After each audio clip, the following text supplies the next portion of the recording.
A few weeks ago, we attempted a 9-day overlanding trip around Moab and southern Utah.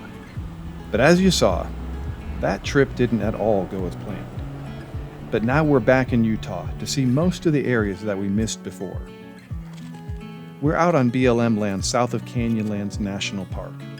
This part of Utah is extremely isolated from any type of civilization, and that makes it perfect for us. You see, we started overlanding to have more quality family time and to get away from the noise and distractions of everyday life. This campsite is perfect for that. So we're doing a combo of lunch and breakfast. Natalie and I are having lunch. Bailey's eating some breakfast. Got here, got camp set up. A little bit chilly, but it's warming up. It is, I mean, you can see behind us, it is a gorgeous day. And this campsite, I gotta tell you, is so primitive, so beautiful. I mean, we haven't seen a soul. I don't think we're gonna see anybody more than a ranch hand coming out here checking on their cows. This is some BLM land south of Moab, and it's really, really beautiful. You saw the last time we were out, we had this trip to do 9 days in Utah, and it got stopped on about the first quarter mile of a trail we were on. When we broke down, we ended up getting 5 miles into the trail. We kept blowing fuses. You guys saw the mess. We had to get towed off of that trail. We made it back home, solved the problem of our fuel pump blowing fuses. It was a wire that had rubbed the shielding off of it, and it was just certain times in the road when you vibrate or you're going uphill and it vibrates a little bit, it would blow the fuse. So we got that home, we got that fixed. We're back on the trail. We are super excited. Our Hummer is running good. Still got a couple things to do to it to make it perfect, but we are glad to be back out. You having fun? Mm-hmm. You glad, baby? Mm-hmm. I don't know if you noticed on the last broken down video we had, which we've had 2 of them recently, Natalie was a little bit frazzled.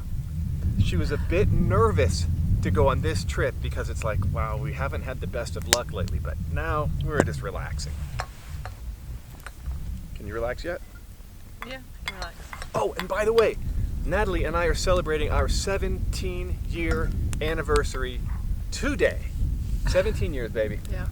So it doesn't look the same way we thought it would look. 17 years ago when we started talking and making plans, it looks a lot different, but I gotta tell you, it is way better. And life is way better. We have Bailey, which makes life so much better.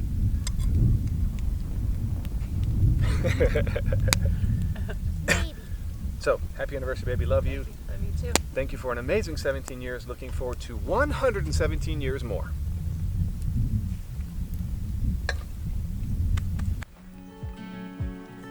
You guys know how we love to hike and explore around the areas where we camp.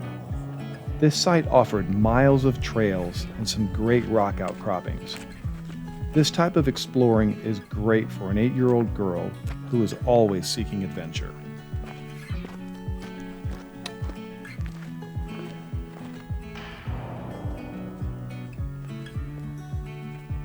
So you can see what we're standing on here is what they would call like a golden rock or a white rock on this slick rock. And back behind me, you can see the red rock. So you can see it's just different layers of this rock. It's really interesting to see how it has formed over here between what they call, like, there's a couple places where, like Gold Bar Rim is one of the trails in Moab, and it's all this golden rock that you drive across. Behind us is some of that classic Utah red rock. So let's go check that out.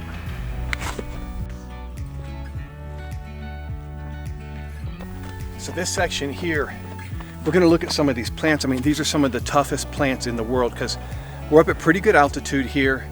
There's hardly any rain or precipitation of any sort in this part of Utah. A little bit of snow, but it's not much, a tiny bit of rain. Usually they'll get one really good rain a year, and everything here is pretty much got to go off of whatever dew that comes in this arid climate and whatever one big monsoon style rain they get. But check out some of these plants.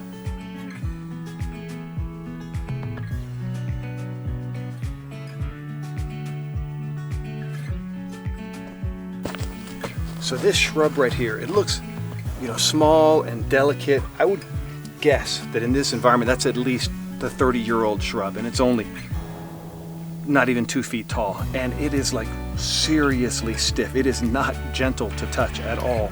I mean, all of these trunks and everything are so hard and tough. They don't bend or anything. It could be a 30-mile-an-hour wind and you barely just see a little bit here at the ends. Really rugged plants up here. After exploring, we made our way back to camp. We wanted to get back before the sun went down. You know, this time of year, the sun dives below the mountains quickly. Shortly after, it starts to get cold.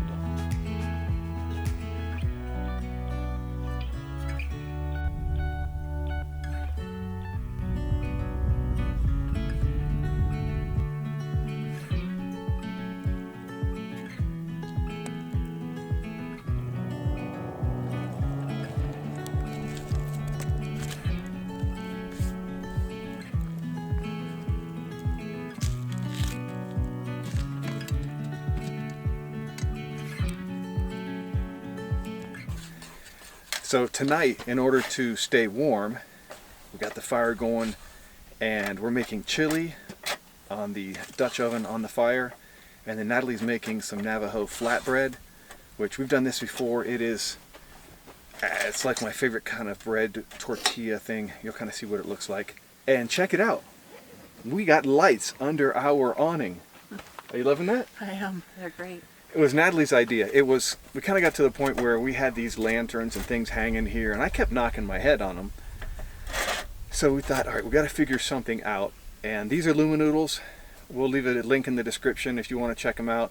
They go off of little portable battery banks, and they stay on our awning permanently now. We've wired them in. They stay up here permanently, so we just close it back up, roll out the awning, connect the batteries, hit the switch, and we're good to go. This is really a huge thing for us because it's completely dark here right now, completely dark, but we can see.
A warm dinner around the warm fire is just what we needed. It has been a while since we've camped where wood fires were allowed. Something so basic has become a luxury. After a great night's sleep, we packed up for the next leg of our Utah adventure. We will soon be taking this overlanding trip to all new levels.